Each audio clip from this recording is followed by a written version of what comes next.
I just got finished watching the tribute for the Dallas police officers who died last week protecting a Black Lives Matter protest. I had already finished half of a video on basically this same topic, but the president's speech changed the narrative for me a little bit. So, I'm gonna go ahead and change my own narrative. But before I get going, one of my videos is about defining racism. So, if you're one of those people who thinks only white people can be racist, you should just go watch that and post your comments there.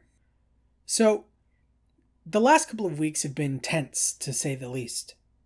Despite what President Obama would have you believe, positive race relations are at an all-time low. The race divide in America makes the Grand Canyon look like a drainage ditch. Things are bad, and because of progressive politicians, they're on a steady decline, racing swiftly downward on a collision course that none of us are prepared to face should it get that far. President Obama took the tribute for the Dallas police officers who were murdered while protecting a Black Lives Matter protest, and he transitioned it from a nice memorial to those brave men into a defense of the Black Lives Matter movement. And even further than that, he made it a lecture about how bad the black people have it in this country and how all of us white folk need to put ourselves into black people's shoes. He even touted the death of Alton Sterling as though it was just as tragic as 5 officers being murdered while they were serving our society. And if that wasn't enough, he also managed to squeeze in a few lines about gun control. Shocking, I know. Now, I'm going to rant a bit, and some of the things I have to say might be controversial or offensive. I'm not going to apologize, but I will invite you to click away if you don't want to hear a white wolf go off onto a tangent about race in America. I was born in the early 80s. I was the only child of a single mother, so we were poor in the earliest years of my life and held steady as middle class by the time I was old enough to care. I didn't know any black people until the 5th grade.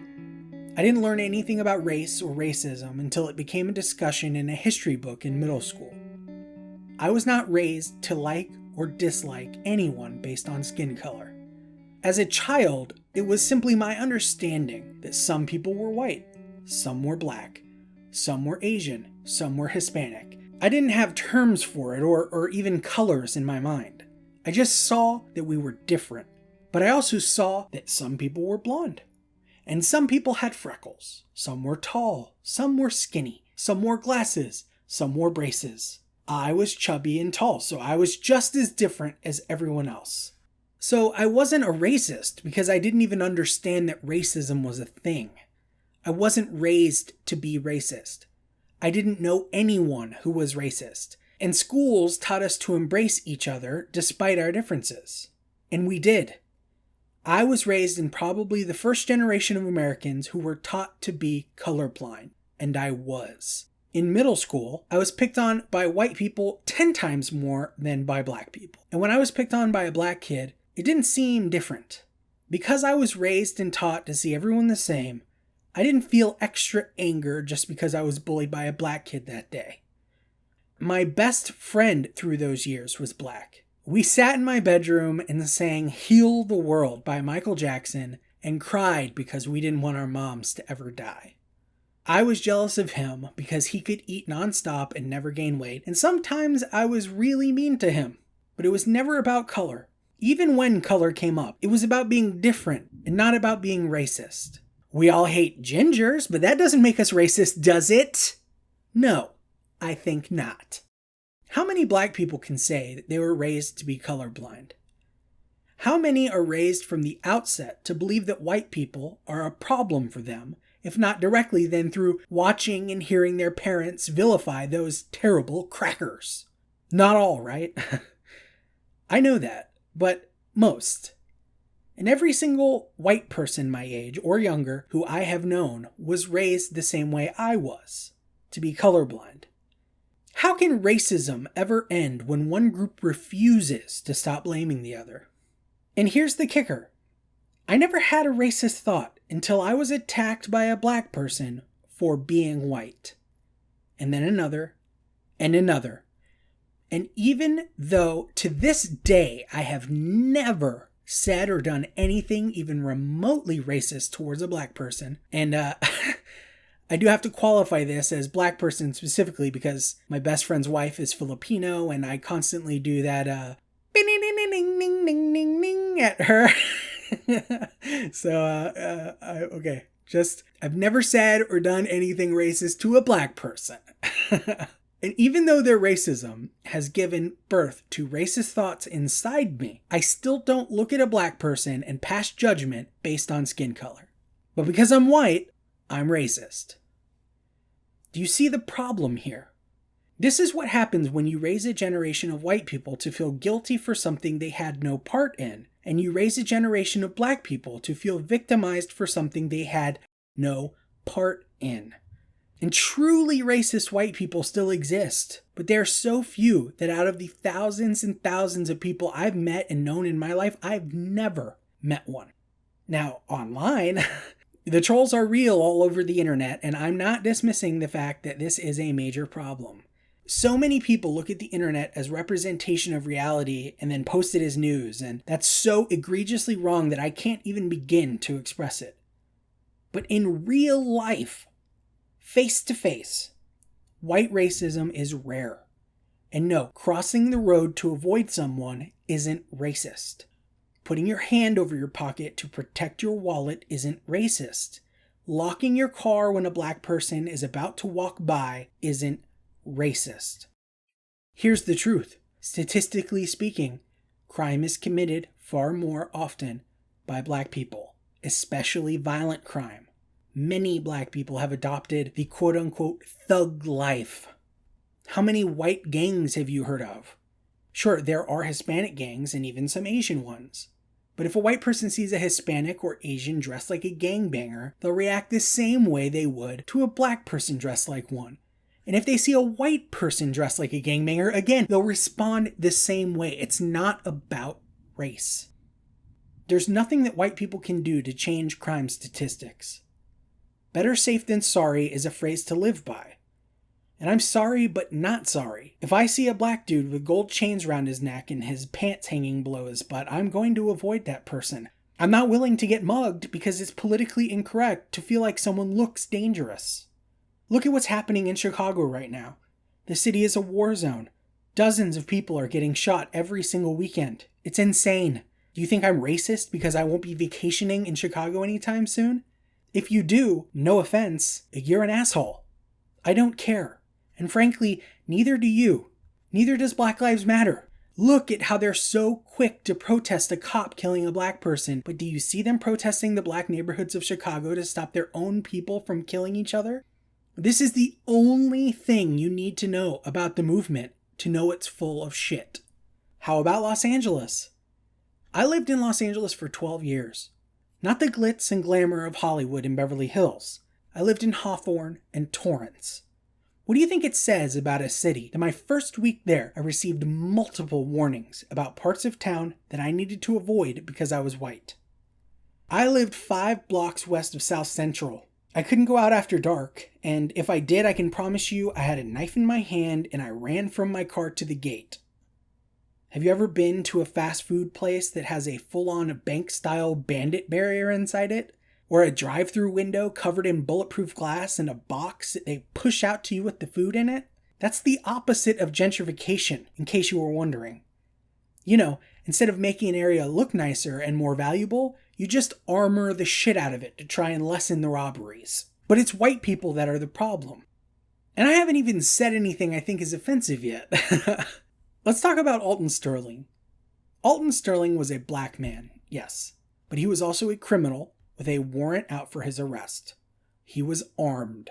He was selling bootleg CDs, and the police were alerted to his location because he pulled a gun out and threatened someone who was so terrified they called 911. Now, I believe that life has value and murder is wrong. I do. But I also believe that our society is built upon a foundation of laws. Laws give us structure. They keep us safe. They're the only thing that stands between our lives and chaos, anarchy. When there are no police to maintain the law, crime instantly goes up. Every time there's a riot and the police are distracted, stores get looted, property gets destroyed, people get hurt. So we need the law. And we need police officers to uphold the law. Without these two things, our world no longer exists. Alton Sterling broke the law.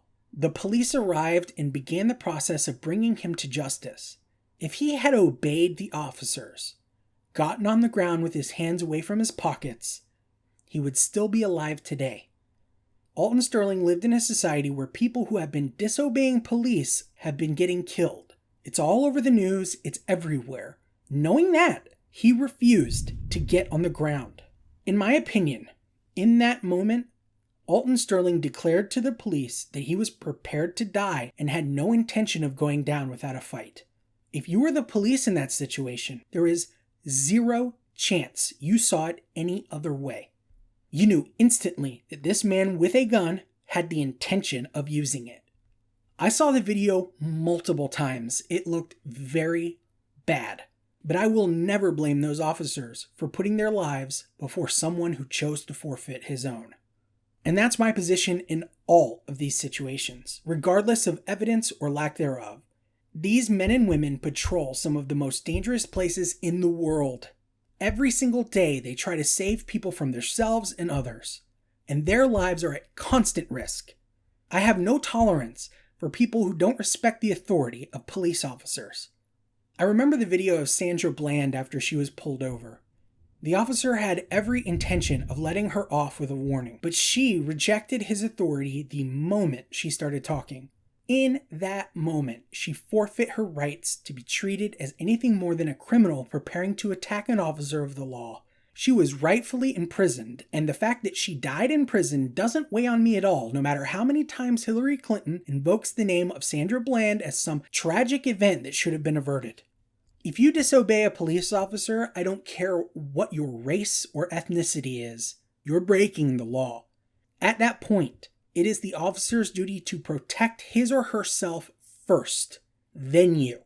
If he says not to reach toward the glove compartment and you reach, it's your fault you just got killed. It is not the job of a police officer to give you an opportunity to kill him first. Police brutality is not the problem. Citizen criminality is the problem. Disregard for authority of the police is the problem. Are there dirty cops? Yes, and I wholeheartedly support combating dirty cops. The guy who killed Walter Scott in Charleston should absolutely be put away forever. Abusing authority is just as disgusting as disobeying it. But while we're debating over 500 plus people shot by cops in the whole country this year, most of which were armed and attacking the police, why aren't we talking about the 340 people murdered in Chicago alone this year? Or the 2,100 total in Chicago alone who have been shot this year? This is one issue where our president has his priorities all wrong. If we're going to end racism in America, the first step would be for all people to stop raising their children to hate other people on the basis of their skin color. Francesca Ramsey and MTV are telling you that colorblindness won't solve racism, but that's completely wrong. Only when we're all colorblind, refusing to judge people for being the wrong color, will we be able to begin to repair the damage that is currently being done. Obama said in his speech today that slavery and Jim Crow happened, and we can't just pretend they didn't. No one is saying we should pretend they didn't happen. What we're saying is that they happened, but they shouldn't define us. They shouldn't hang over our society forevermore. And while they do, the offended race will continue to feel the hate and anger of crimes that never affected them. It's time to let it go and move on, because if we don't, Dallas will be looked back upon as the beginning of a horrible, bloody time in history.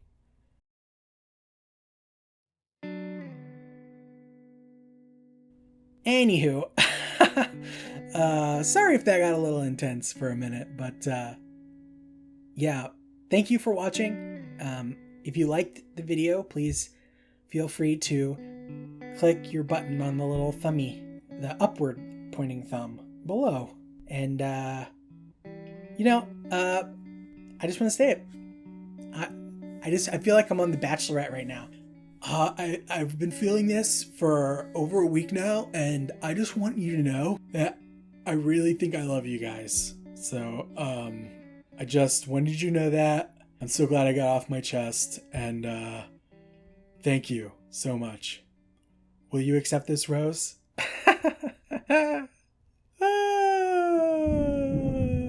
That was thunder. Holla at you later.